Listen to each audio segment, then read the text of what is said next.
अर्धा किलो रेशनचा तांदूळ 3 दिवस भिजवून घेतला, त्यातले पाणी निथळून मी इथे घरातच हा तांदूळ सुकवून घेतला। आता मिक्सरला बारीक वाटून वस्त्रगाळ करून घ्यायचा। अगदी बारीक पिठी तयार झाली पाहिजे। जेवढी पिठी झाली आहे त्याचा निम्मा गूळ घालायचा। आता हे पुन्हा एकदा मिक्सरला फिरवून घ्यायचे। अशा पद्धतीने त्याचे गोळे तयार करून आता 3 ते 4 दिवस हे पीठ आपल्याला मुरत ठेवायचे। पीठ मुरवून झाल्यानंतर जेवढं हवं तेवढं पीठ घ्यायचं। याचे आता अनारसे बनवून घेऊयात।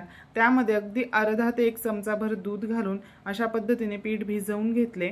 खसखसवर आता हे अनारसे थापून घेऊयात।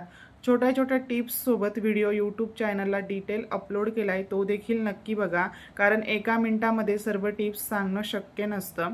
आता हे बघा, अगदी मध्यम गरम तेलामध्ये मी अनारसा इथे तळून घेते। एकाच बाजूने अशा पद्धतीने त्यावर तेल सोडायचे। मस्त जाळीदार असे आपले अनारसे इथे तयार होतात। व्हिडिओ आवडल्यास जास्तीत जास्त शेअर करा। धन्यवाद।